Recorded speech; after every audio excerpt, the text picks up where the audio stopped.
অবশ্যই এক এবং একমাত্র আকাঙ্ক্ষা যেন আর একজনকেও যেন ধর্ষিতা না হতে হয়, মানুষের মধ্যে থেকে ধর্ষক সত্তা আমরা সমূলে উপড়ে ফেলি।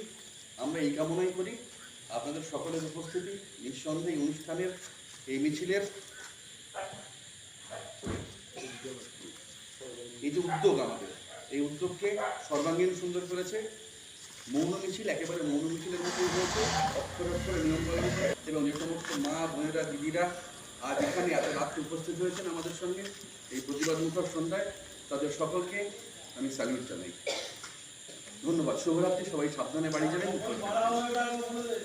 আচ্ছা, এক সেকেন্ড, একটা কথা। অনেক মায়েরা হয়তো অনেকটা দূরে দূরে থেকে অনেক এসছেন এই পাড়া থেকে, সবাইকে বলবো একটু সাবধানে যে যার বাড়ি যাবেন। আর যদি কারোর সমস্যা হয় যেতে, তাহলে আমাদের বলবেন, আমরা বাড়িতে পৌঁছে দেওয়ার ব্যবস্থা করব। যদি কারোর সমস্যা হয় আমাদের